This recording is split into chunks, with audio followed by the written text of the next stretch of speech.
Shalom. Satu aja pertanyaan umum ya, saya akan setelah ini ya. Jadi kita makan setelah sesi kedua ini. Oke, saya jawab. Awal-awal saya akan menikahkan kalau mereka hamil dulu. Tapi setelah berjalannya waktu, 98%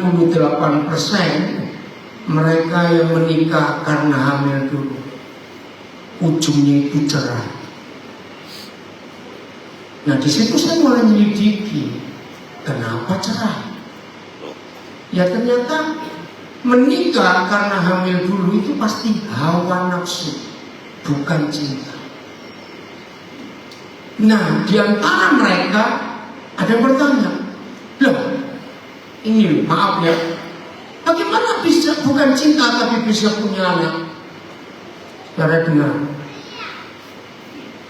anak lahir bisa tanpa cinta. Ini lebih celaka lagi. Anak yang lahir tanpa cinta berarti anak yang tidak diharapkan. Akhirnya saya memutuskan, jangan nikah dulu, beri waktu untuk ngecek, menyelidiki mereka ini betul-betul dari Tuhan jodohnya atau tidak, cinta atau tidak. Lalu pihak lelaki yang bertanggung jawab untuk membiayai biaya dokter kesehatan si anak perempuan ini harus ada. Nah, waktu berjalan akan kelihatan cinta atau tidak. Kalau dipaksa menikah, korbannya nggak habis-habis. Korban pertama, maaf, bagaimana perasaan orang tua dari kedua orang ini? Anak masih muda sudah cerai. Jujur jawab, kalau kita orang tua punya anak masih muda, sudah janda, sudah duda, sedih nggak? Nah, korban kedua, si bayi, karena dia nggak dicintai. Bayangkan, dalam pernikahan mereka, teman-teman si ibu muda yang terpaksa punya anak ini cerita, "Woi, kami dari kampus mengadakan studi tour ke Singapura, ke Amerika.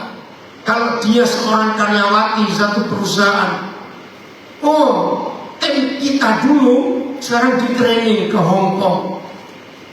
Saya tanya, yang menjadi ibu muda terpaksa tadi mendengar teman-temannya seperti itu, jawab, bagaimana perasaan? Cepat menjawab.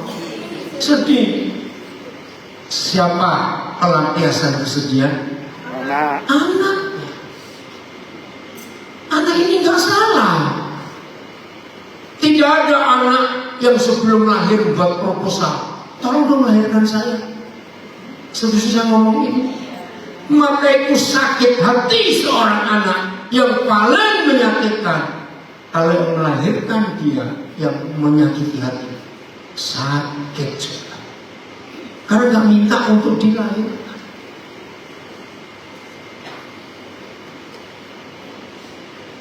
Korban ketiga, suami yang masih muda, ayah yang masih muda ini, yang harusnya masih senang-senang sebagai seorang muda, tapi terpaksa kerja cari uang untuk biaya sekecil. Berat tidak buat papa muda ini. Siapa pelampiasan kejengkelannya? Anak dan istri. Korban berapa? Mereka bertobat, keluarga dipulihkan, lahir anak kedua. Anak kedua yang lahir dalam situasi keluarga yang uang cukup, bahagia, yakin akan lahir anak yang ceria, yang ramai. Beda dengan kakaknya. kakaknya pasti punya cenderung melankolis karena sejak dalam kandungan sudah nggak diinginkan. Muncul nggak kalimat ini kalau kakaknya nakal? Kenapa kamu gak kayak adikmu? Dia itu baik, dia itu penurut. Jawab orang tua, wajar gak? Korban berikut, kakak adik kandung jadi musuh. Mau tidak mau orang tua akan bela anak yang lebih baik tuh. Wajar gak kalau kakak ini usil suka ganggu adiknya karena iri hati? Karena terus dapat pujian, tolong jawab. Tiap kali adik yang dimanja ini kesentuh, wah! Siapa yang dimarahi? Kakak. Makin sakit hati. Maka itu para gembala, jangan menikahkan yang hamil sebelum nikah. Tunggu dulu, supaya korbannya tidak banyak. Oke, biarlah pertanyaan ini menjadi tema kedua untuk The Last Restoration. Kalau tadi di sesi pertama kita sudah bahas tentang berapa macam pemulihan dan salah satu yang paling banyak kita bahas keluarga. Sekarang kita lihat ratapan pasal 5. Judulnya dulu. Di layar tidak ada judulnya. Kalau di Alkitab saudara judulnya itu menarik. Baca ratapan 5 ayat 1. Tolong dibaca judulnya apa? Ayo yang kuat suaranya. Oh iya. Dan kalau di Facebook, Instagram tadi yang pertama ternyata kecil sekali. Instagramnya nggak apa-apa. Ya. Apa judulnya? Doa untuk pemulihan. Maaf ya saudara, Roh Kudus memberi saya pelajaran ini tahun 78 bulan Januari. IG-nya belum live. Apa? IG-nya belum live. Oh belum, maaf. Lupa.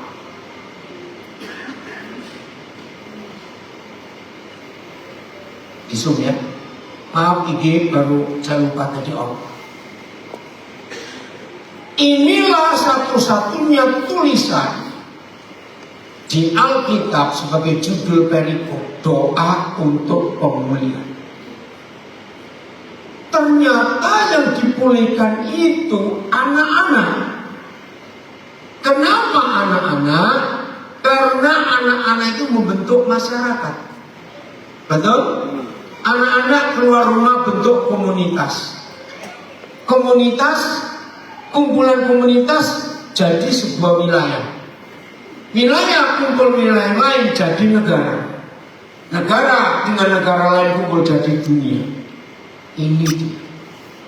Jadi kalau The Last Restoration, tema yang Tuhan beri buat Bapak Ibu Gembala, ini nggak main-main. Ingat tadi sesi pertama saya bilang setan paling nggak suka tema ini. Sebab setan nggak suka pemulihan. Sebab setan suka kehancuran. Setuju saya ngomong ini? Dan menyedihkan, setan berhasil membuat kehancuran. Dan ternyata kehancuran selalu dimulai dari rumah kita. Baik pemulihan, baik kehancuran selalu dimulai dari rumah. Maka itu Alkitab adalah satu-satunya buku, bukan salah satu. Satu-satunya buku yang paling banyak membahas tentang keluarga, rumah. Paling banyak. Topik yang saya pernah bongkar dari Alkitab, Kejadian sampai Wahyu, 70% lebih topik itu tentang keluarga. Lihat proses Alkitab. Lembaga pertama yang Tuhan ciptakan bukan lembaga keuangan, bukan lembaga pemerintahan, tapi keluarga. Betul? Itu yang pertama. Tuhan memberkati mereka. Itu lembaga. Sebelum ada negara, sebelum ada lembaga pendidikan, kesehatan, keuangan, keluarga. Maka itu harapan Tuhan bukan pada gereja, tapi keluarga yang dipulihkan. Amin. Tapi setan gak suka. Nah, di sesi ini kita akan belajar tentang pemulihan. Ayat 1. Maka itu jangan nikahkan anak-anak kita yang hamil sebelum nikah. Biarkan kita jaga. Mana ayatnya? Halo multimedia, ratapan 5. Ini ratapan. Mereka meratap. Ingatlah ya Yahweh, apa yang terjadi atas kami. Pandanglah dan lihatlah akan kehinaan kami. Kita nggak tahu siapa kami di sini. Ayat 2. Milik pusaka kami beralih kepada orang lain, rumah-rumah kami kepada orang asing. Betapa menderitanya si kami ini. Ayat 3. Nah, ini dia.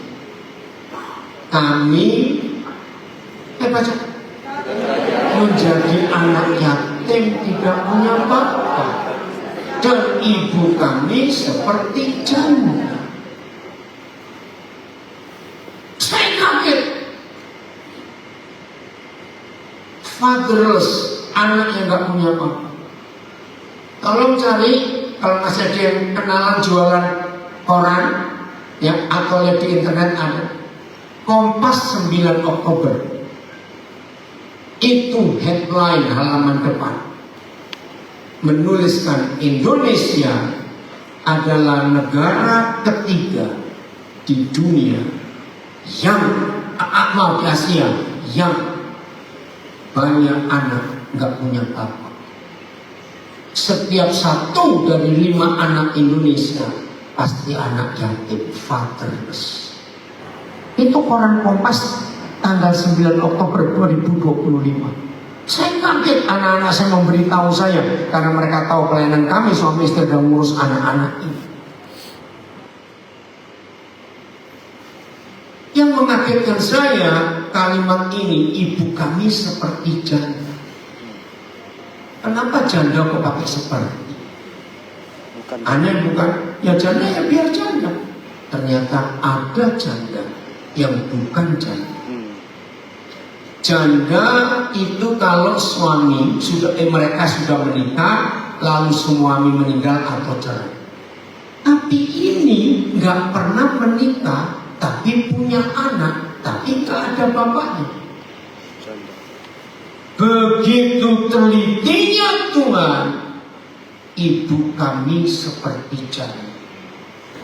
Ini korban free sex.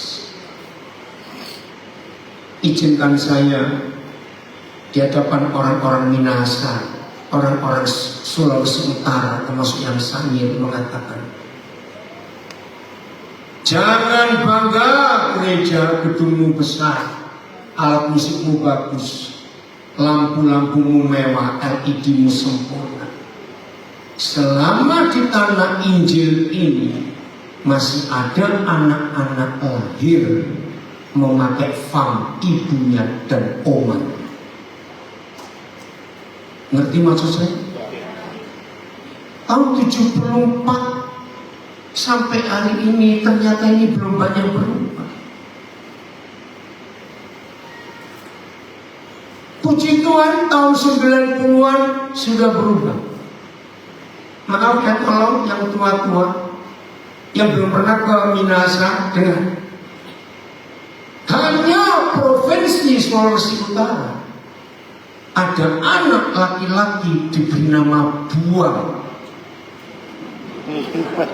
Jangan anggap enteng, saudara. Saya neliti, apa nggak ada yang lebih jelek?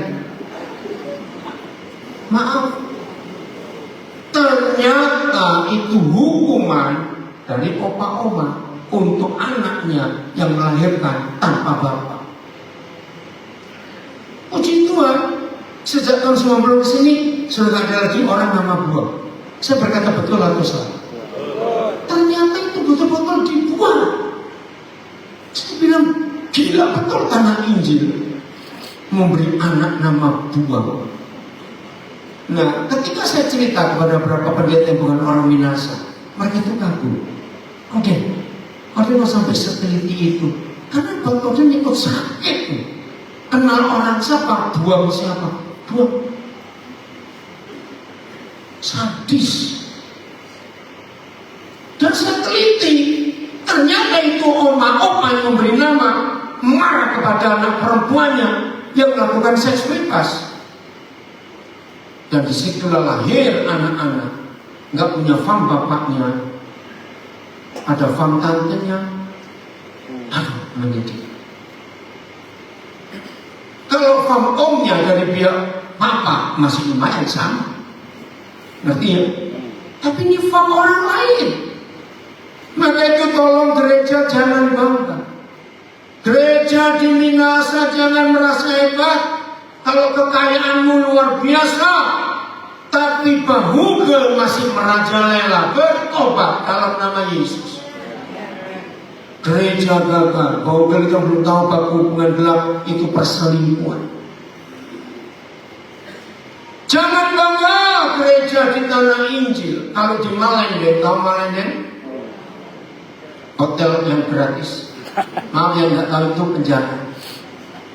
Kalau selama penghuni Malendeng masih ada Petrus, Yakobus, Yohanes, Daniel dan sebagainya, gereja gagal. Katakan amin.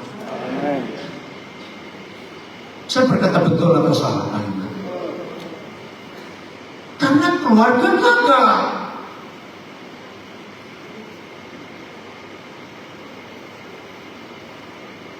Jadi zaman ini banyak yang seperti janda, Anda free sex, secara seks bebas.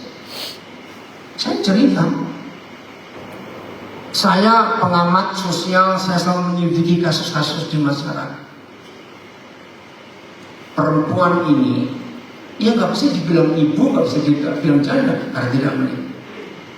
Wajar nggak dia cari seseorang yang bisa memberi rasa aman dan menjadi bapak buat anak ini? Wajar nggak? Lu saya tanya, wajar nggak? Wajar. Tapi masalah kedua muncul.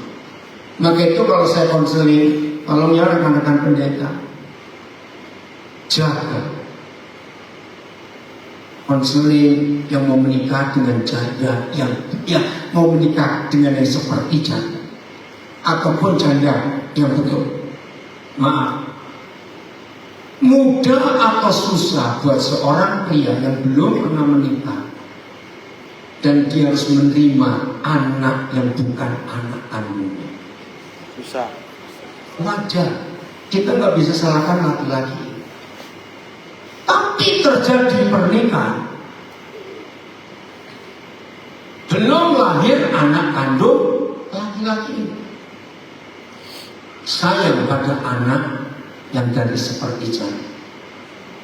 Maaf, walaupun tidak semua, tapi saya bicara umum. Lahirlah anak kandung si suami saya.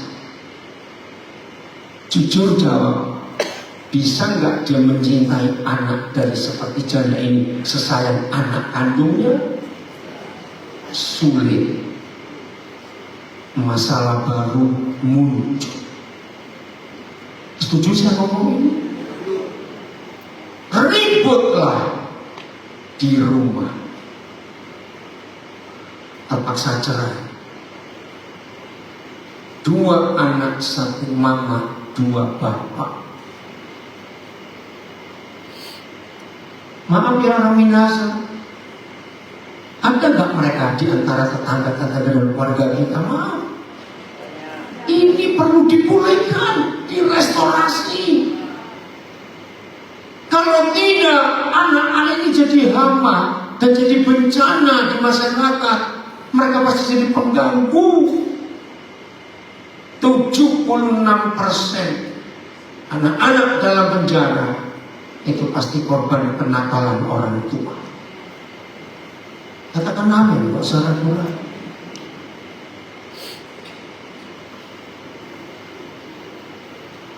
Beban malah berat buat ibu yang seperti janda ini dengan 2 anak tanpa bapak. Wajar dia cari yang ketiga.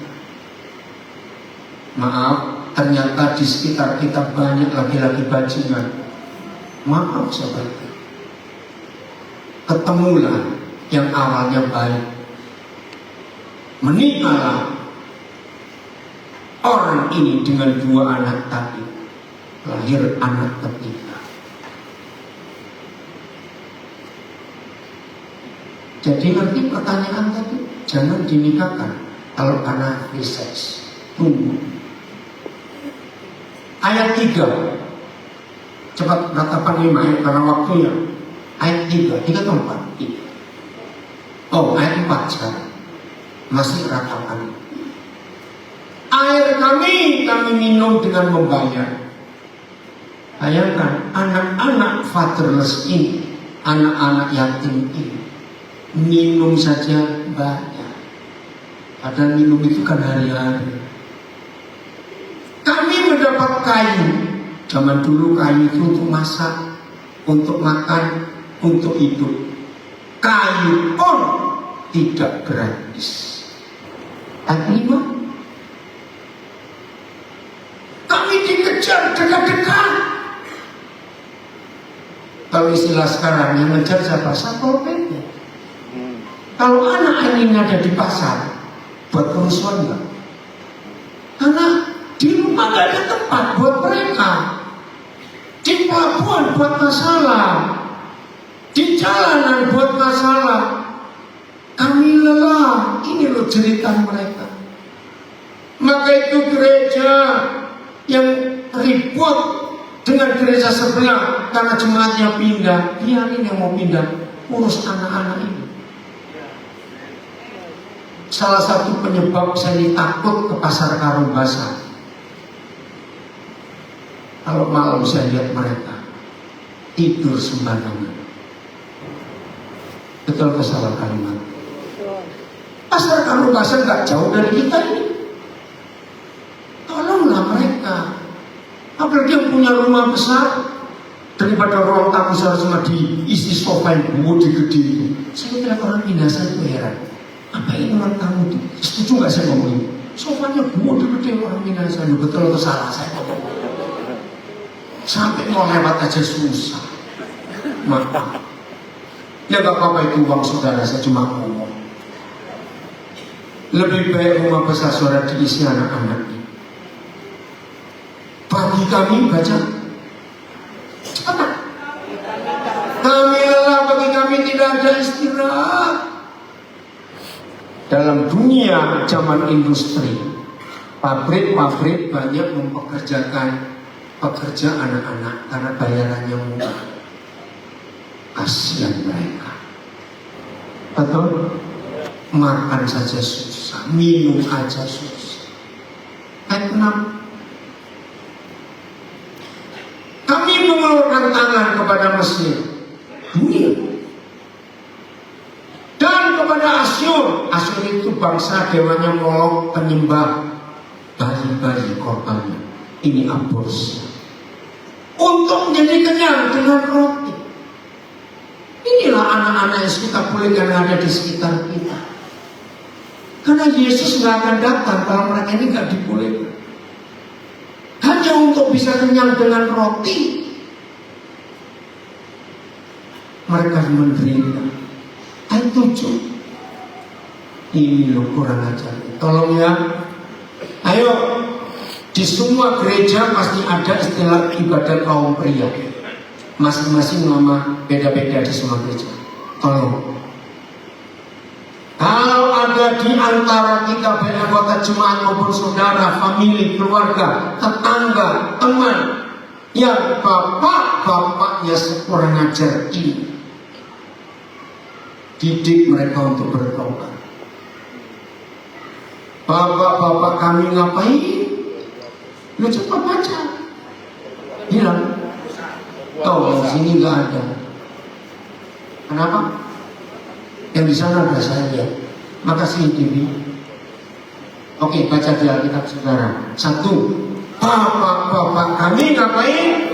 Berbuat dosa. Kemana mereka? Tidak ada lagi.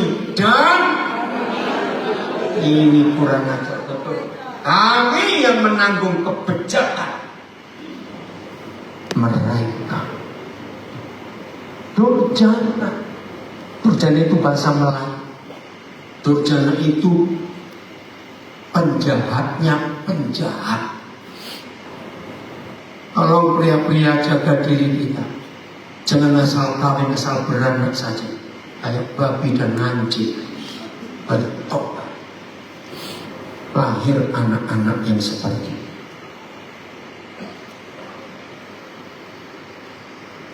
Pasal 4 kitab Ratapan.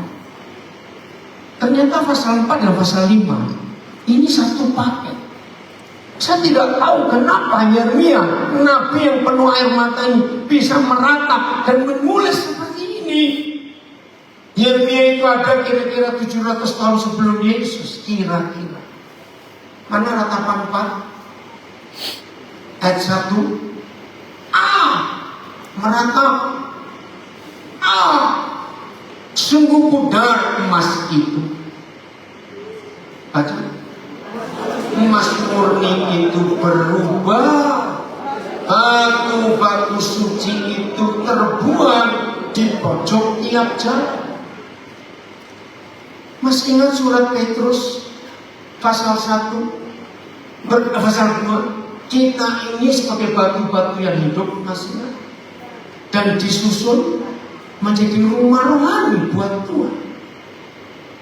Batu-batu suci itu adalah anak-anak yang Tuhan siapkan mereka untuk jadi pahlawan-pahlawan, jadi orang-orang hebat.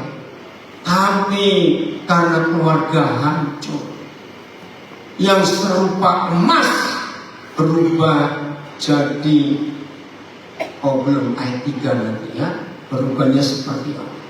Nah, saya ambil pojok tiap jalan. Ayo kita merenung. Orang Manado sama orang Papua, pojok tiap jalan disebut mata jalan. Betul tidak? Saya tanya, biasanya mata jalan, pojok tiap jalan ini ramainya sore atau malam atau siang? Ya, hebat firman. Lalu biasanya yang malam-malam kumpul di pojok tiap jalan, itu lebih banyak negatifnya atau positifnya perbuatannya? Negatif. Ada sampai hari ini. Ini cuma intermezzo saja. Biasanya yang kumpul di situ bapak-bapak, ibu-ibu atau anak-anak?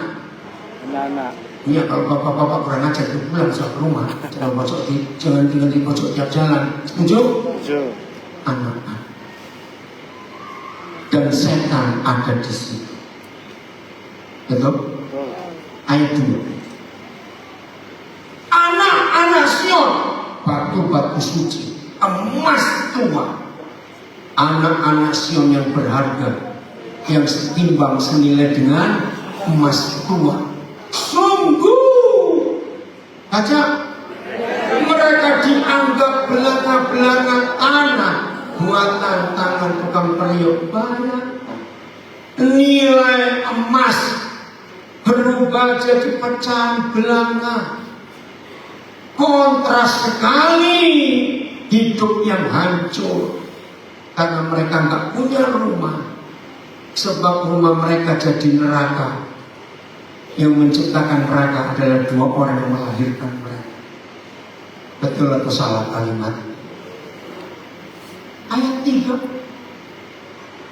Serigala pun memberikan teteknya dan menyusui anak-anaknya. Stop dulu. Kalau saudara belajar biologi, ada binatang buas, wild animal. Itu serigala, apa itu singa, harimau, buaya, itu binatang buas. Tapi serigala ini bukan binatang buas. Dalam biologi dia binatang sadis. Apa bedanya binatang sadis dan binatang buas? Binatang buas itu kalau merekam mangsa pasti leher. Lihat semua, harimau, singa, buaya, hyena, langsung mati. Serigala tidak. Dia serigala ini akan makan mangsa buruannya dengan nikmat kalau mereka siksa mangsa. digigit, dibanting, dilempar, dikejap, digigit lagi. Sadis. Tapi penciptanya berkata, yang sadis saja tahu menyusui anaknya. Hai dunia, perhatikan. Berapa banyak berita kita menemukan bayi di kantong plastik, bayi di pinggir dibuang di sungai, bayi di tempat sampah, bayi di WC umum. Ngerti nggak contohnya? Ternyata serigala jauh lebih beradab daripada manusia. Membunuh anak yang dikandungnya sendiri. Ini yang perlu dipulihkan. Amin. Tetapi putri bangsaku, baca. Ayo. Baca. Tetapi putri bangsaku Allah menjadi kejam seperti burung unta di padang pasir. Gereja stop cuma khotbah KKR seminar, cari mereka yang harus kita pulihkan. Ayat 4. Lidah bayi melekat pada langit-langit karena haus. Anak-anak meminta roti, tapi tak seorang pun memberi. Saudara, saya nggak hitung, tapi cukup banyak. Anak-anak yang dibuang, dilahirkan saya ambil. Bahkan di antara mereka sudah ada yang jadi dokter sekarang. Ada yang S2. Anak-anak yang nggak tahu siapa orang tua. Berapa kali saya mendapat bayi ditaruh di depan pintu pagar, saya ambil. Saya buatkan akte lahir. Kalau saya tidak punya pelayanan pemulihan seperti ini, saya tidak akan tahu artinya. Berapa kali saya melihat bayi tergeletak, nangis tapi nggak ada suara, karena sudah berhari-hari nangis, bukan berjam. Cuma mulutnya terbuka, dan betul-betul ayat ini, lidahnya lengket ke langit-langit karena kering, nggak minum. Saya bersyukur dapat kesempatan menemukan mereka, dan Tuhan meyakinkan kami suami istri, anak-anak ini jadi orang-orang hebat sekarang. Luar biasa. Kadang-kadang meminta roti, tapi tak seorang pun yang mau beri. Roti ini nggak cuma roti tepung, roti kasih sayang. Pernah ketemu anak-anak nggak dapat kasih sayang? Pelukan. Soalnya jangan anggap enteng, pelukan itu menyembuhkan. Biasakan ketemu anak sama peluk, maupun bau, peluk. Pelukan itu menyembuhkan, mengalirkan zat-zat yang luar biasa, dan yang memeluk pun jadi ikut sehat. Itu luar biasa firman.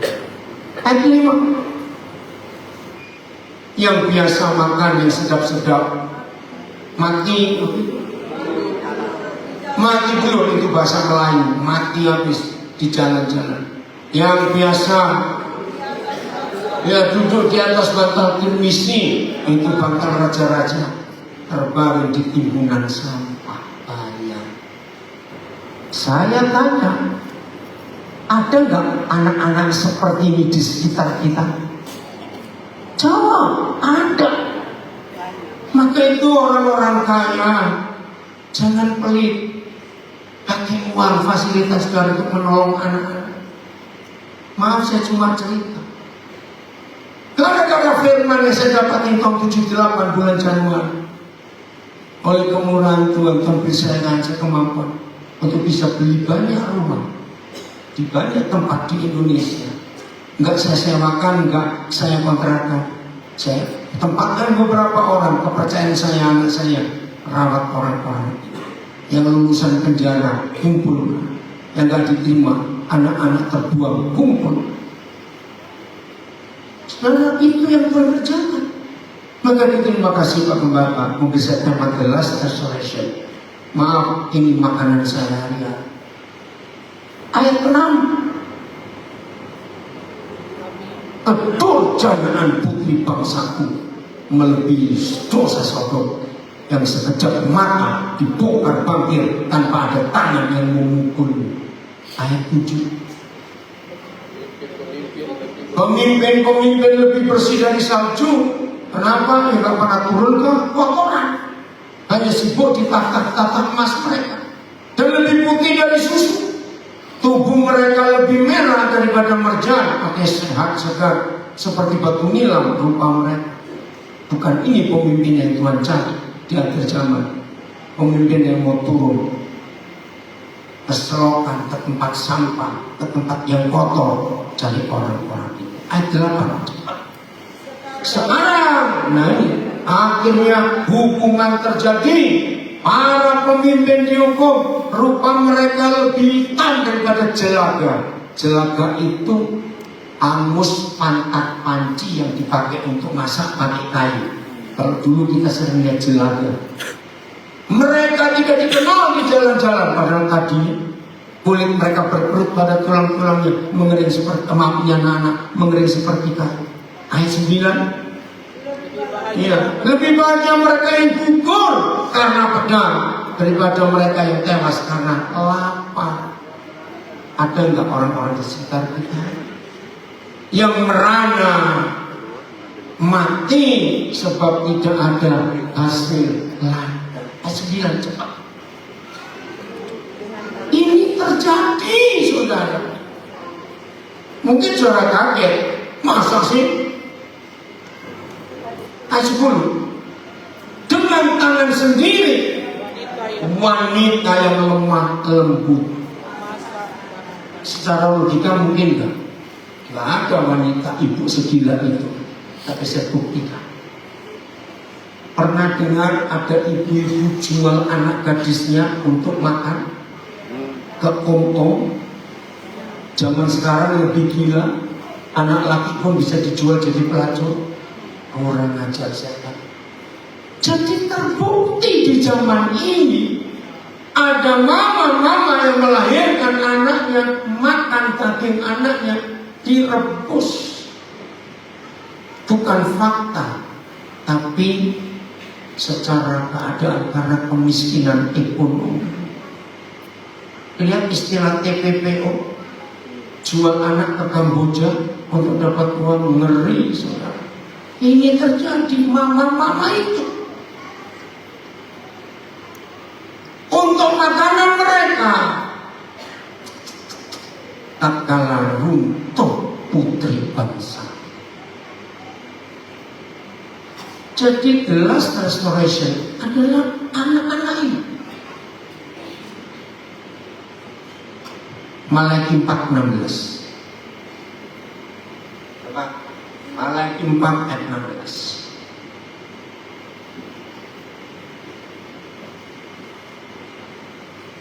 Ayat 6, saya salah. Malaikat 4 ayat 6. Bukan, itu 1. 4. Maka ia akan membuat hati bapak-bapak. Oh, ya. Berarti ini program lama sekali. Ini program sebelum tahun 90. Tolong di-upgrade ya. Aneh. Di aplikasi yang lama ini enggak pernah ada Malaikat 4 ayat 6. Karena saya sudah keliling banyak. Nah ini berarti masih versi lama. Oke, baca Alkitab saudara. 1, 2, 3. Maka ia akan membuat hati bapak-bapak kembali kepada anak-anaknya dan hati anak-anak kepada bapak-bapaknya, ya. supaya jangan aku datang memukul bumi sehingga musnah. Oke, kalau ada bahasa Inggrisnya atau terjemahan yang lain boleh. Karena yang versi ini memang tidak ada di aplikasi komputer. Satu-satunya ayat, satu-satunya tulisan.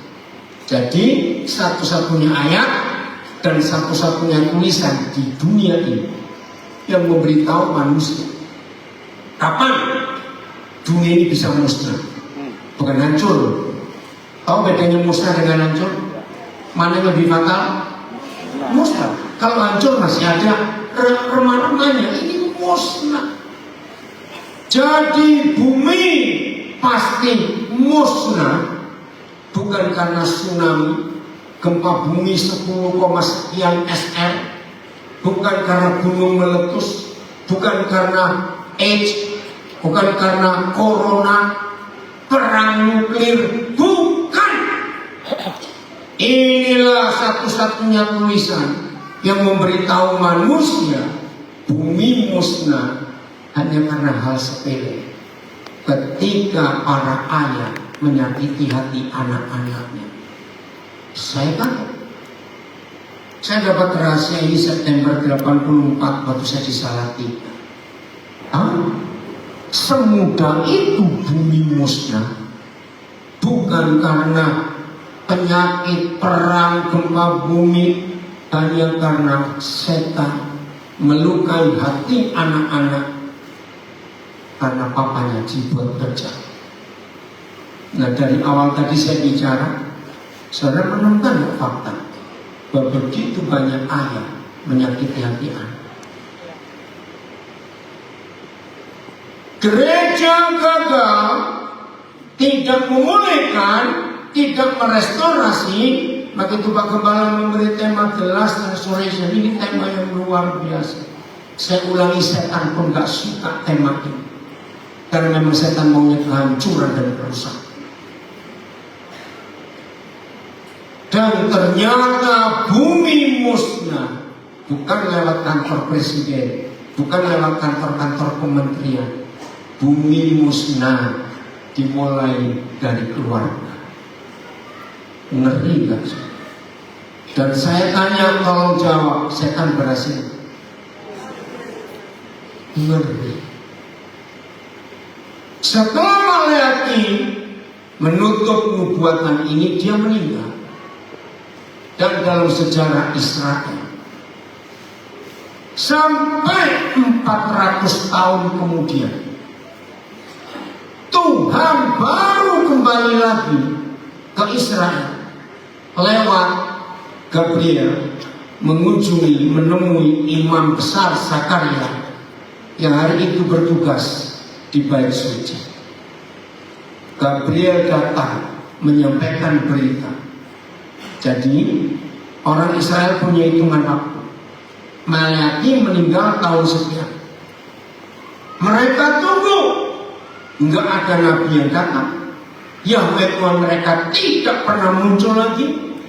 Berarti 400 tahun itu masa kegelapan.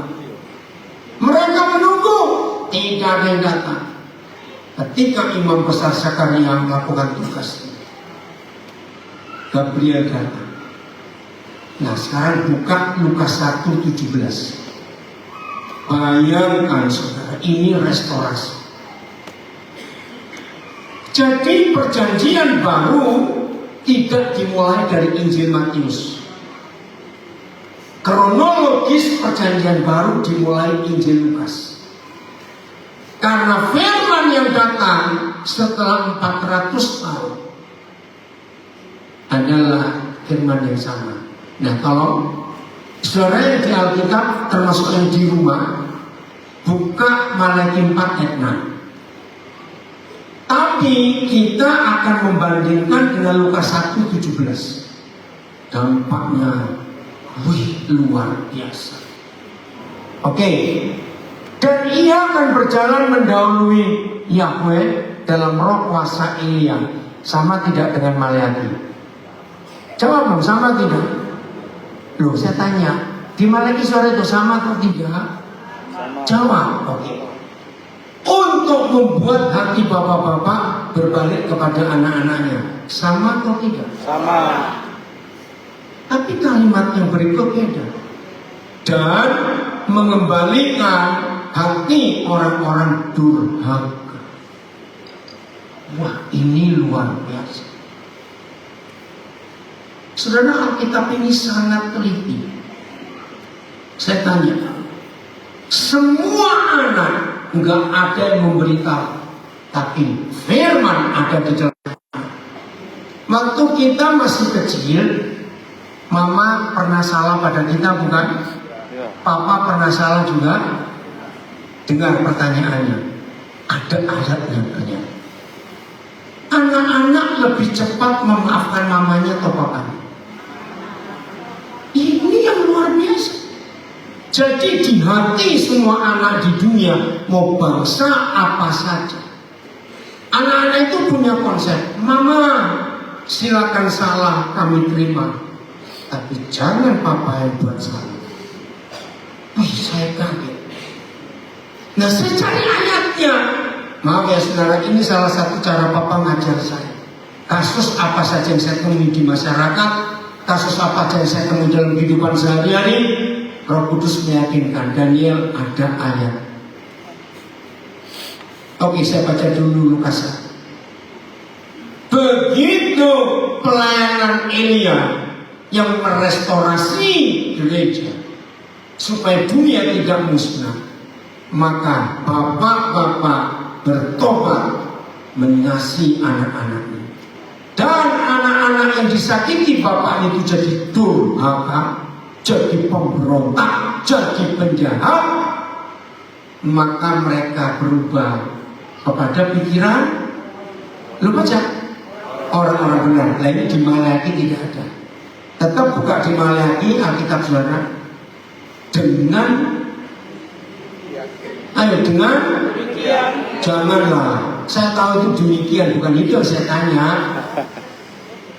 Dengan memulihkan hati bapak-bapak, berdamai dengan anak-anaknya, sehingga anak-anak bisa berdamai dengan papanya dan saling mengampuni. Menyiapkan bagi Yahweh suatu umat yang layak baginya. Wih, saya menangis. Oh, kalau gereja berhasil merestorasi keluarga, bapak-bapak bertobat, tidak sakit hati kepada anak dan menyakiti hati anak, dunia nggak jadi musnah. Yesus akan tetap datang karena dia menemukan umat yang cocok di hati. Tepuk tangan. Ini restorasi terakhir. Bukan merestorasi sekolah teologi, sekolah Alkitab, tidak. Bukan merestorasi alat musik di gereja, tidak. Sound system, tidak. Merestorasi hati anak-anak. Oke, sebentar ya, bapaknya makan sudah ada. Jam 12.30 suruh selesai. Sebentar lagi, saudara, dengan jam berapa sekarang? Oh, masih lama. Saya mau pakai jam India saja. Oh, jam 10.15 India ya. Oh. Ada gangguan? Oh. Aduh, berarti yang wifi-nya. Oh. Saudara dengar? Yang direstorasi itu hubungan ayah dengan anak-anaknya. Amin kan? Amin. Kalau enggak dunia hancur. Kolose 3:21. Wih, ngeri sekali ini. Kolose 3:21.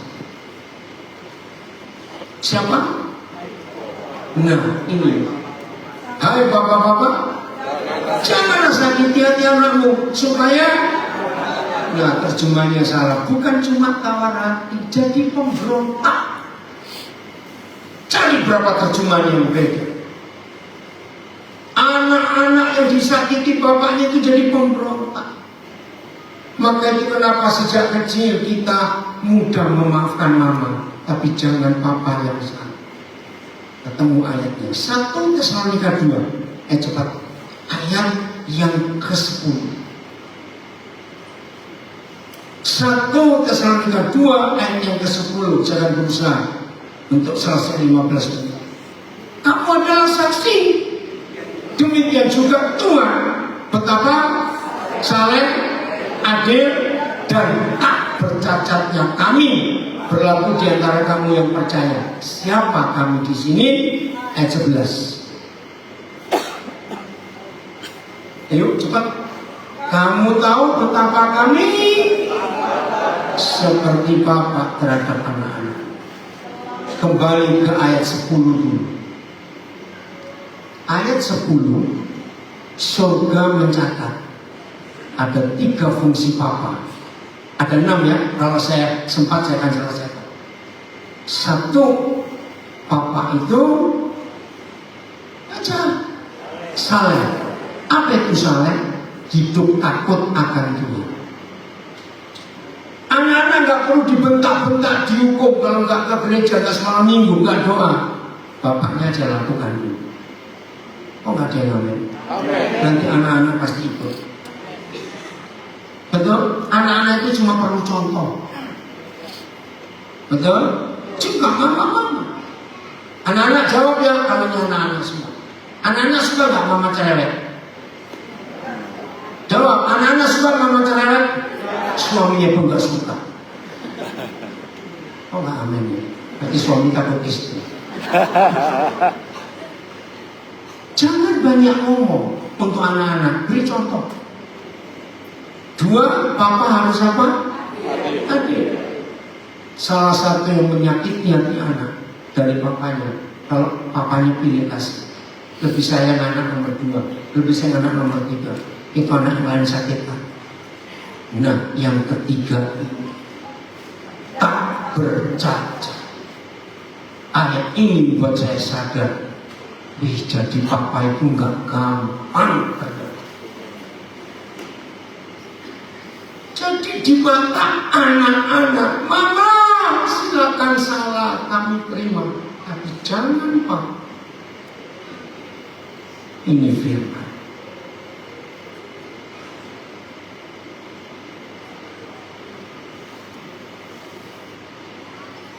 Saya pernah pelayanan di penjara, ketemu seorang anak muda, wajahnya itu wajah baby face, damai.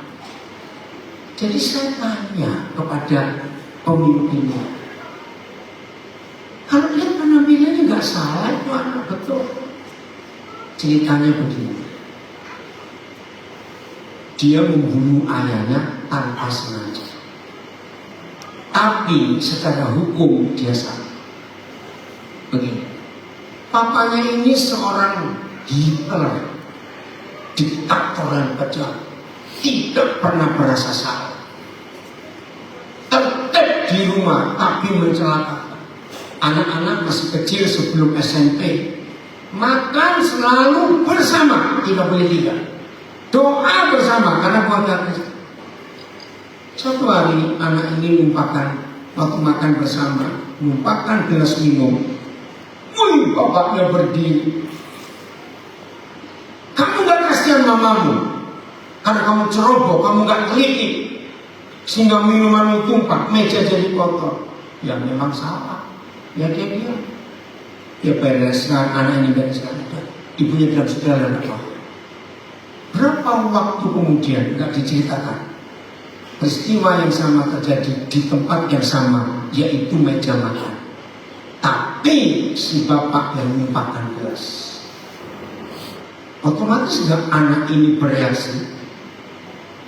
Ngerti? Ya. Belum sempat mikir, ini bapak berdiri, nyalakan mamanya. Kenapa kamu taruh gelas dekat tanganku? Jangan tertawa saudara. Anak ini berdiri, dia dorong bapaknya, emosi, kena apa yang tajam, meninggal di tempat.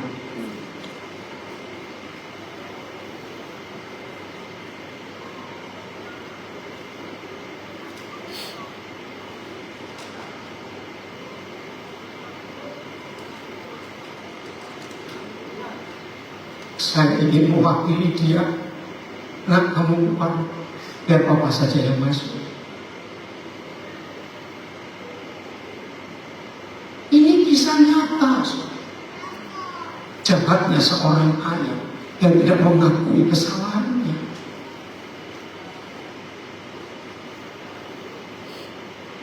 Saya peluk anak ini, tapi keluar sebuah kata yang buat saya kaget. Saya puas om.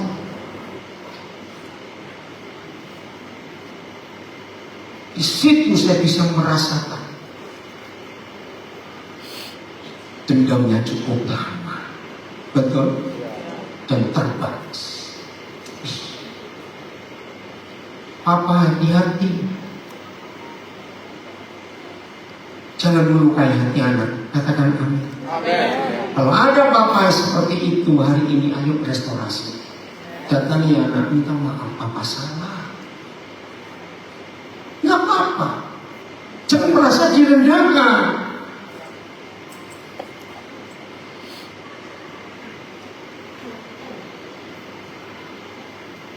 Saudara percaya kalau semua firman ini kita genapi, dunia jadi sama seperti surga?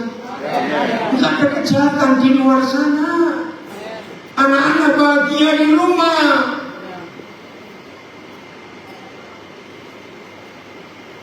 Bagian terakhir, Lukas 2. Coba kita baca ayat 49, Lukas 2. Maaf ya, Tuhan Yesus ampuni saya.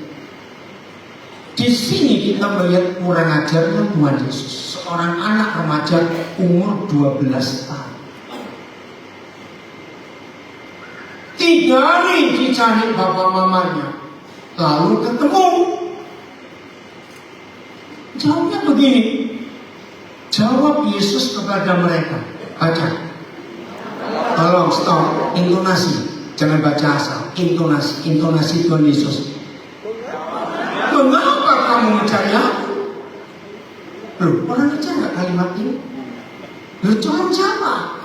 Ayo kita belajar. Ini anak yang wajar dong orang tua cari kamu hilang kok.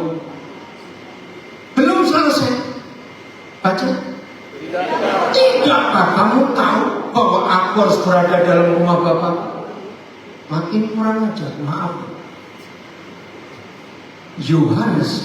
Lukas adalah satu-satunya penulis Injil yang paling lengkap soal mujizat. Ada dia dokter. Lukas, Injil yang paling lengkap menyebut angka. Elizabeth mengandung 6 bulan waktu Maria datang. Jangan dianggap enteng kata 6 bulan. Lukas yang menulis Yesus bercampur darah keringatnya waktu bergumul karena dia dokter. Jadi Lukas melihat hidup Yesus secara medis. Bayangkan di bukit malam hari, harusnya sejuk atau panas? Sejuk. Yesus nggak kerja, dia berdoa. Kok bisa keringatan? Itu pergumulan. Dan sampai hari ini medis bisa membuktikan beban mental yang berat itu mengganggu tekanan darah. Makin berat orang stres, makin tegang, makin tinggi tekanan darah. Nah, karena dia Tuhan, pasti nggak stroke, tapi darah itu merembes keluar dari pembuluh darah dan keluar di permukaan kulit. Itu hebatnya Lukas. Dan Lukas 2 ini dahsyat. Banyak tulisan yang mereka-reka, jangan percaya. Kenapa? Wajar banyak orang ingin tahu. Dari umur 0 dia lahir sampai umur 30 tahun melayani. Itu kan nganggur. Nggak ada tulisan apa-apa. Maka ada penulis Yesus ke Tibet, ke India, belajar Buddha. Silakan mau nulis apa saja. Bisa cara nulis orang binasa. Yesus ke pasar Karobasa. Silakan. Cuma nulis saja kok siapa-siapa. Tapi tulisan yang bisa dipercaya cuma Alkitab. Dan mengapa dengan implisit dan tegas Yesus umur 12 tahun. Saudara tahu angka 12 untuk remaja itu masih relevan sampai hari ini. Ini luar biasa. Jadi papa mama, kalau engkau punya anak menuju belasan, langsung switch tombol hidupmu. Jangan jadi papa mama, tapi jadi teman. Anak remaja sampai hari ini, istilah asing puber, istilah Arab akil balik, istilah Ibrani bar mitzvah, menuju dewasa. Saya nggak tahu istilah minasa, istilah Jawa agor-agori. Suara anak berubah, yang laki lalu yang perempuan mulai menstruasi.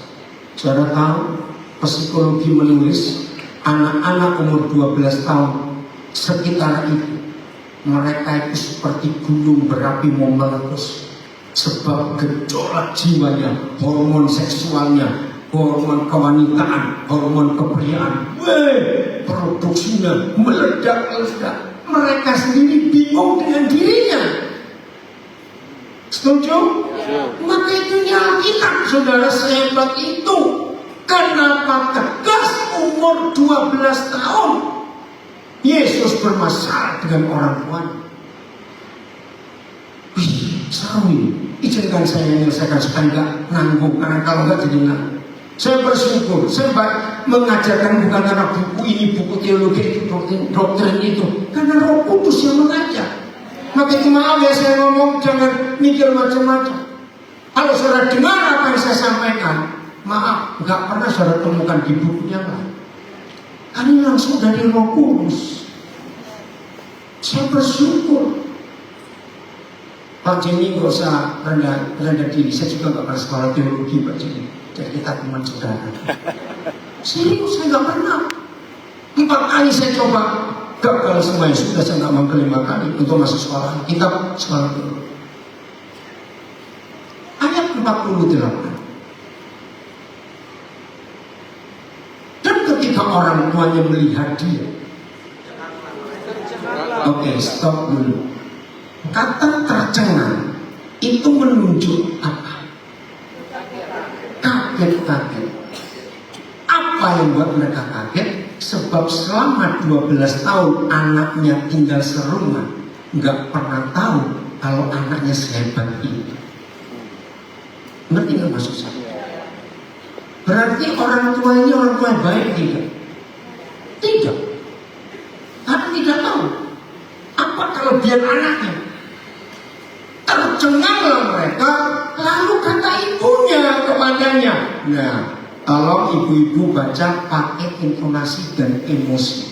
Kira-kira kalimatnya seperti apa? Ayo coba pura yang suka emosian itu. Ayo cepat intonasi dan emosi. Nah, kenapa engkau berbuat demikian terhadap kami? Kamu dan aku mencari kamu dengan cemas. Jawabnya tadi, ngapain kau cari aku? Masa kamu nggak tahu kalau kau ada di rumah bapakku?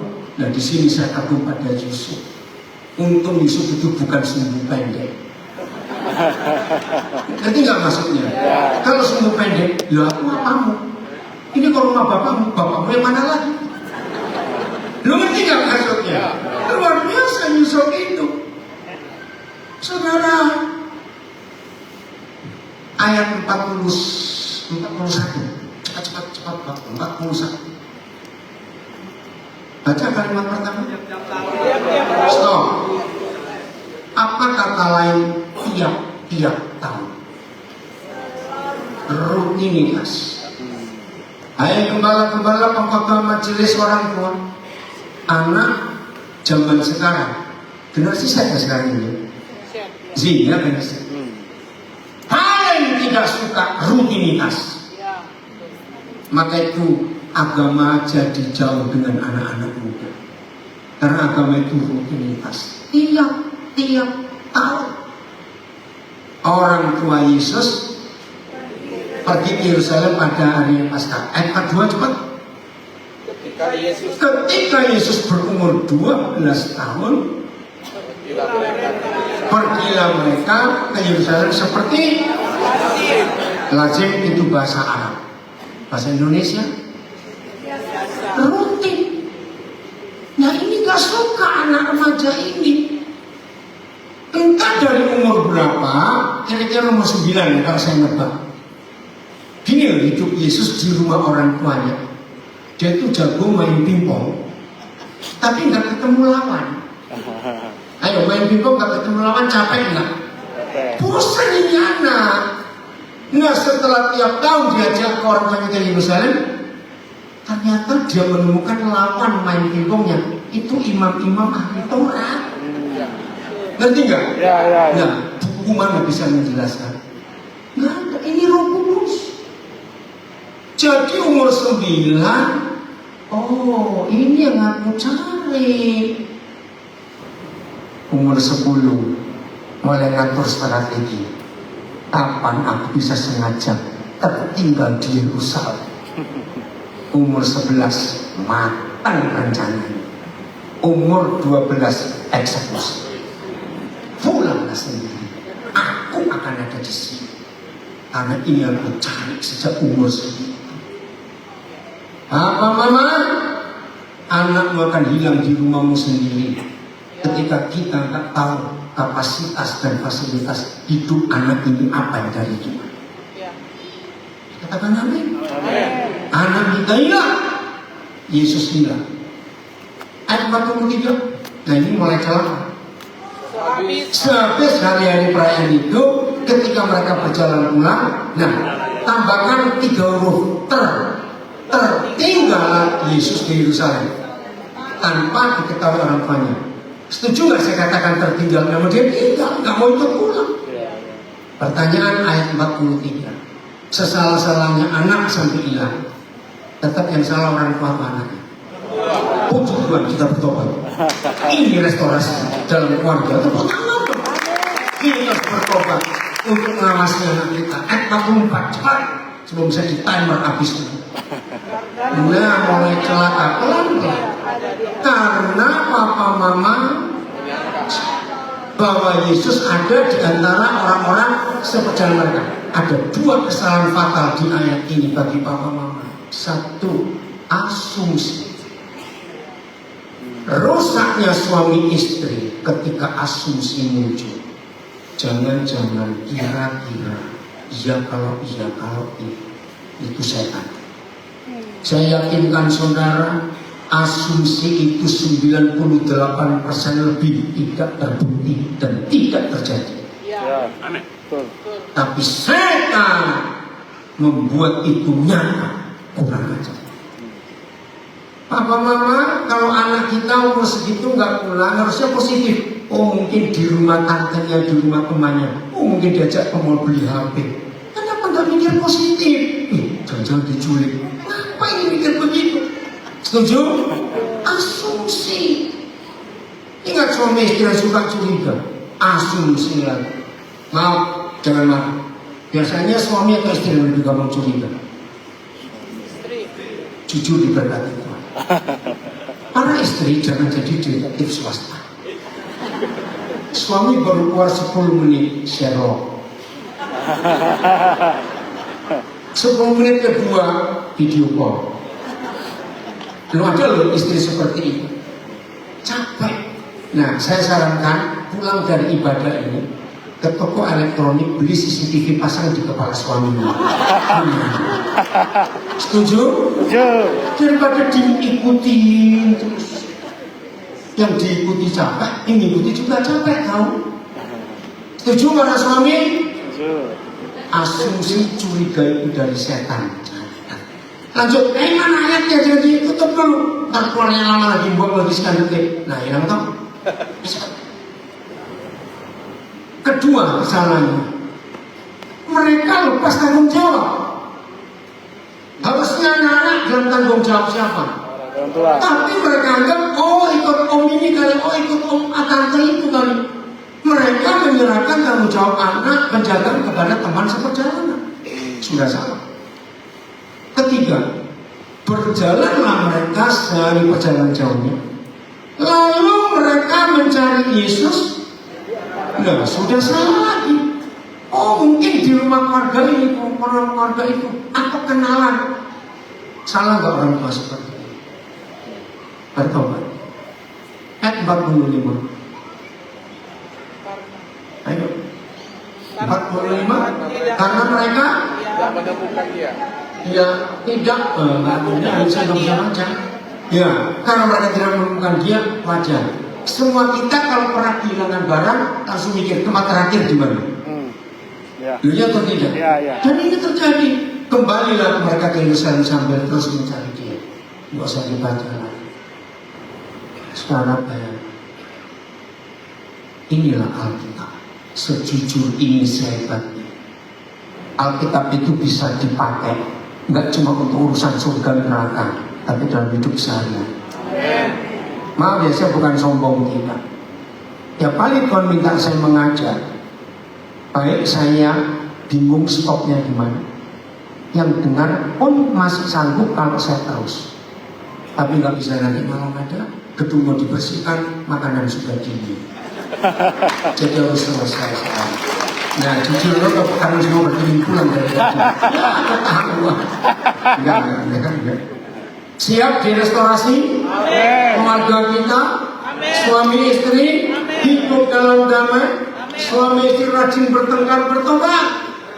Ada nggak suami istri kayak Tom and Jerry? Ada. Kejar-kejaran tiap hari kerjaan bertobat. Hadirkan surga. Ayo kita pulihkan segala sesuatu supaya bumi tidak musnah. Amin. Kami memberkati kita semuanya. Perlu tanya jawab atau waktunya sudah habis? Perlu gini aja? Enggak. Saya kasih nomor HP saya. Lebih baik kontak langsung. Ya, karena kemarin saya lihat maaf ini pertanyaannya banyak yang nggak nyambung. Jadi lebih baik waktunya makan lebih enak daripada tanya jawab. Tolong catat nomor HP saya 0812. Ayo kita diskusi lewat WhatsApp. Ayo sudah 0812. Sudah? Sudah. 23 34.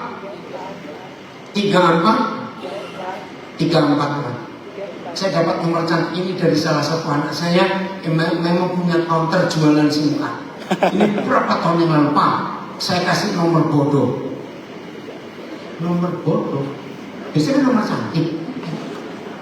Kok nomor bodoh kenapa? Supaya orang bodoh pun gampang ingat. Saya dapat nomor ini. Cantik bukan, bodoh bukan, gampangnya apa? Ayo langsung kontaknya. Pak Gembala doa dulu untuk sesi kedua Ibu Gembala.